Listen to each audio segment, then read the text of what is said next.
Hey everyone, Amber Temerity here, owner of Thrifty Guardian, and I have with me Lucy today, who is a blogger that I've known for I think about a year now, and she is actually in launch phase for her latest blog, thanksforthemeal.net.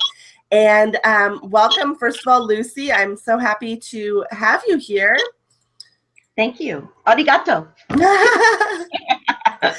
So I know that you've got two other blogs. You've been doing this whole thing for a while now. What prompted you to start this latest creation of yours and to dive into the world of Japan?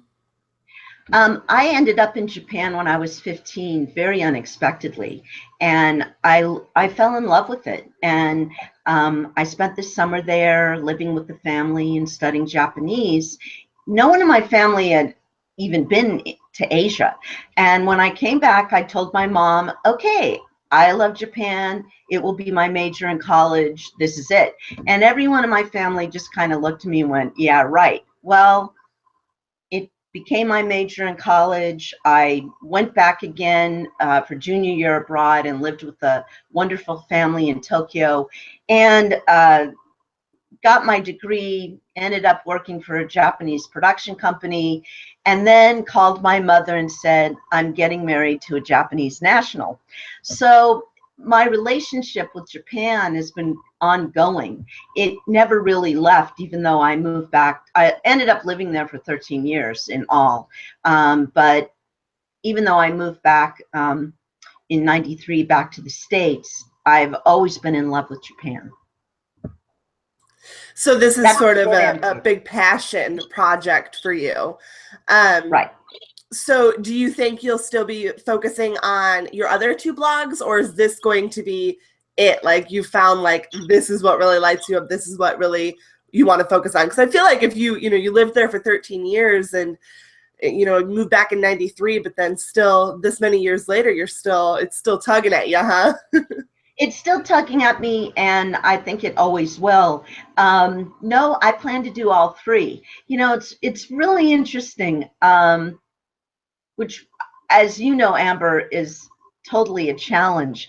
I'm not a techie, but I love teaching and letting people know about what I do and my passions and interests. And, curiously, they seem to be hypnotherapy, being a VA, and also food, especially Japanese food. And, a lot of this is driven, the thanksforthefood.net is also driven that I have a daughter who is equally, in her own way, obsessed with Japan.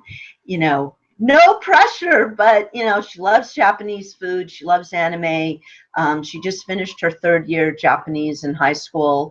Wants to go there, and we spend a lot of time eating, cooking, talking about Japanese food. So in a way, it's kind of reignited my passion for Japan.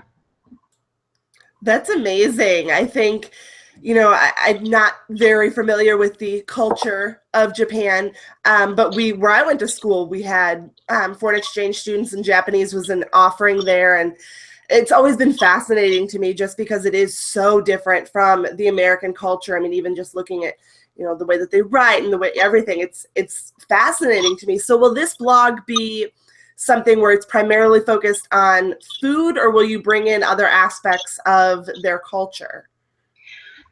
So the way I'm thinking for the most part is that as I introduce each food, there's sort of a mini essay about the food. And, when I started my whole food journey in Japan, I started as a restaurant critic. I eventually opened up my own cooking school and ended up teaching all sorts of cooking, including historical and regional Japanese cuisine, to Japanese, because I taught in English and Japanese. And I eventually started my newsletter, which was called Gochiso-sama, which is the Japanese translation of thanks for the meal. So there's sort of this bringing it forward connection. And, that sort of telling people where a dish came from or why the Japanese has used it, or looking back into their history, because so many of their historical foods are still eaten today. And I love that, and I love sharing that. It's not often that that's written about in English. So that's sort of something, that's sort of a little niche that I always had, and I want to share it with people. But I was thinking over the weekend, because we love to go out and eat Japanese food so much, that occasionally I will post about a new restaurant we've gone to, because people are also interested what's happening in the Bay Area. And I'm about to go up to Canada for a vacation, and Vancouver has a very large Asian population, and of course I will explore what's up there, and I may post about that as well.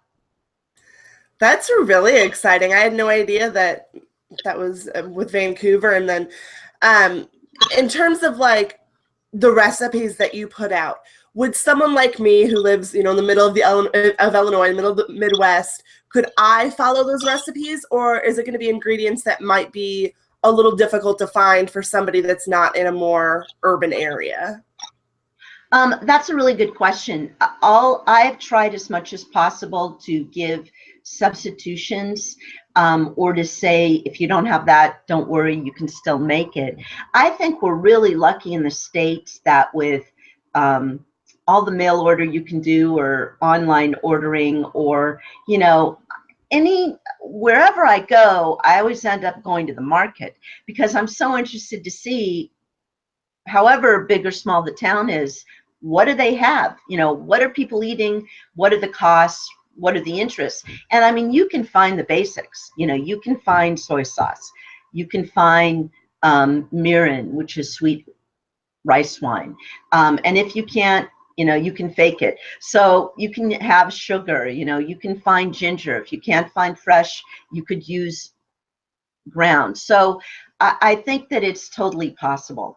And I think it's worth trying, because Japanese food is pretty easy to make and is fun. And it's very fun. A lot of the cooking is done either at the table, or you're putting stuff together, and like cold noodles. I posted on my blog about somen noodles, and it's something that you can make with your kids, because you can do all sorts of different toppings and enjoy it in the summer, because it's so hot, especially where you are. And we're having a heat wave right now out in the Bay Area, so it would be a perfect lunch today. That's awesome, because yeah, I'm all about fun, and then if I can get the kids involved, that's all the better, because honestly, if I'm the one doing the cooking, it better be fun. Otherwise, my husband's in charge. But that's really cool, because for me, like, you're talking about these things that that might be difficult for some people to find, but for me, I've got all those ingredients. I don't think I've ever cooked a Japanese dish. If I have, I don't know, but the ingredients that you were listing off anyway absolutely sound like stuff that should be relatively easy for people to find. But then, yeah, you're right. The mail order and the substitutions, I love that. How often do you think you'll be posting a recipe? Do you have a schedule set out to where we can check back like every week, every couple weeks? My goal is to be posting 2 or 3 times a month, if not more. And they're on, I also have a Facebook page, and on the Facebook page and on my website, you can sign up so that you'll automatically get a blog posting as I post it. I'm sort of looking behind you on my desktop. I've posted a quite an extensive blog posting, a number of postings on the art of ramen. It's very interesting. I don't know about where you are, but there's been an explosion in the last couple of years in the Bay Area on designer ramen, basic ramen restaurants, etc. And I actually love ramen, and there's so much you can do with it. So I sort of take you through everything from the history of ramen to the basics of how to make a stock how to make the barbecued pork. And believe me, there's never any leftovers, and all the different toppings that you can make. And, I've posted quite a bit. I have other articles already up, so that there's a nice selection. And as soon as I get back from my trip, I'll be posting more regularly. That's very exciting. Yeah, I was looking at your website before this, and the most I've ever done with ramen has been like after I've cooked it, cracking an egg in it and trying to pretend it's a little bit healthier. But then I was looking at some of those pictures that you've got up, and I'm like, oh my goodness, I'm getting hungry right now. And They that's look what I want. amazing. Yeah, absolutely. I want people to get hungry and go, wow, I want to try this. Whether you go into the kitchen and try it, or you go to your local Japanese restaurant and maybe try something new because you got excited about something. Yeah, it looks really, really good. So I'm really excited, especially once you get back from your trip and let us know about, what you discover in Canada. That's really exciting. Going back to the time that you spent in Japan, you had mentioned that you were on a cooking show. What was that like? Was it, because I think Japanese, and I don't mean to stereotype, but like the shows that I've seen that come out of Japan, or the YouTube clips that I've seen, it seems very, very high energy, more so than American. Was that the case with this? Was it like kind of wild and crazy and fun? This was so many years ago. It was a little more reserved, but it was a lot of fun. There was another lady and I honestly can't even remember. I have a picture of what I made.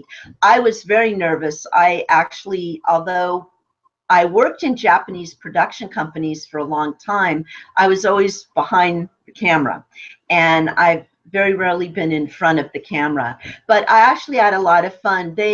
I have to say, for the whole time I lived in Japan, everyone was always very welcoming. I was kind of a rarity that I was an American who spoke Japanese, who was married to a Japanese national, and who taught cooking.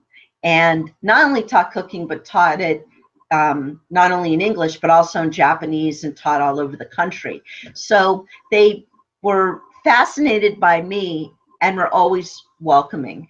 And, they always say it's the outsider who always knows more about what's going on in another culture than they do. And they were always amazed at what I had learned about Japanese historical cuisine. Many times they didn't even know. So I was thrilled to be able to open a door, so to speak, on their culture in a different way than what they had done or knew about. Yeah, that is fascinating. And I think that is, like you said, that is often the case where people, when you're inside of something, whether it's a culture or, a language or something, you don't study it. It just kind of, it evolves over time as you grow as a person. So I love that you were able to, bring that in and be welcomed and everything. I've always heard that about the Japanese culture, that they are very welcoming. And again, what little experience I've had with those from Japan, they were some of my most favorite friends that I got to make while in school. So it's really great that you got to have that experience too, and that your daughter is also so interested, because obviously it's not just a part of who you are and who she is and who your family is, but just in general, again, not that there's any pressure with her, but that she is genuinely interested, because I think that kind of gets lost sometimes in American culture. We kind of lose who our ancestors were, or even who our parents were, and where they've come from and what they're interested in. So that's really amazing. Hopefully, as she grows, she'll want to help you more and more with your website, maybe, or I know you're planning to still eventually write a cookbook, yes? Right. That's sort of the goal after I've stockpiled more blog postings. She's a very gifted photographer, so she has taken some pictures for me of my food, and I'm hoping to kind of entice her to take more, and that I'll be able to use, in my blog postings as well. Yeah, it's very interesting. She is more interested, being a teenager, in street food, fast and easy cooking, and that's something a little bit different. Last year, I even taught at her school yakisoba, which is a stir-fry soba noodle dish that actually originated in China. And I taught I don't know, 35 kids in a very small kitchen at her high school, and there wasn't anything left. It was really, really fun. And I love that she's kind of bringing to the table different food interests, because one thing you can say about Japan is everybody is obsessed with food, and they love to eat, and they spend a lot of time cooking and eating and going to stores and going to restaurants and sort of exploring not only their own food culture, but all the other food cultures that there are in Japan. And I think, I don't know about where you are, but in the Bay Area, we're so lucky. There's so much food going on. There's a lot of Asian influences, of course. And, you know, we seem to spend a lot of time at Japanese and Asian markets and trying restaurants and cooking and eating. It's fun. Sounds like a lot of fun. And I know we actually have, you know, I am lucky in that I do live in Springfield, Illinois, so we're a little bit bigger. We're not Chicago, but we do actually have an Asian market here, but I've never been. I know my husband's been a couple times because we'll do like we made sushi last weekend. Great. Yeah, and he's very, like, again, he's the cook in this family. I'm not even gonna pretend. I'm lucky I don't burn water. But, you know, like, just hearing you talk about it, and again, having just briefly looked through your website, like, I really want to go to our Asian market now. Like, you've inspired me, and I'm so not a foodie. So I imagine that people that are watching this that are really actually into food and cooking, I really recommend that they go and check out your website, because again, just the pictures alone, I'm like, oh, I want that and I want that. So good. It's looking really good. Thank you. Thank you. I'm really excited about it. I've had the last couple of months, I've had a little extra time to spend on it. And, you know, it's kind of like each recipe is a baby, you know, one of my kids. And I love sort of launching it and moving on to the next one and trying to think, well, it's the summer and it's hot. You know, what other recipes could I upload that would be of interest to people this season? And that's, you know, I love to hear that you want to go and explore an Asian market that you've never stepped into. Go for it. And if you have any questions, you know how to reach me. I'm happy to help you figure out, you know, an ingredient you don't know, or if you're looking for a specific recipe, just let me know and I'll do my best to reach out to you. Yeah, absolutely. I'm definitely, like I said, I know I'm going to be following you, and I'm sure that people watching this that, again, are into not just Japanese food, but like you've said, you know, exploring different cultures and getting to know the different tastes and spices and everything that goes into making up this cuisine. That's really exciting. So again, that's thanksforthemeal.net, right? That's right. Thank you. All right. Yeah, well, thank you so much for giving us this little insight today. I hope that there are other people out there just as excited as I am about this launch and about getting to see this new blog creation of yours, because I know if it's anything like what you've done in the past, it's going to be amazing. And like I said, thus far, it looks absolutely phenomenal. So I'm really excited for you and also for your audience that gets to learn more about this through you. Thanks so much, Amber. It's been a pleasure. Well, thank you. And thanks everyone again for tuning in. I hope that you've enjoyed stepping into the spotlight today with Lucy. And again, be sure to check out thanksforthemeal.net, because just you wouldn't believe alone just what you could do with ramen noodles, let alone everything else that's going to come from this. So thanks again, Lucy. Thanks so much. Sayonara.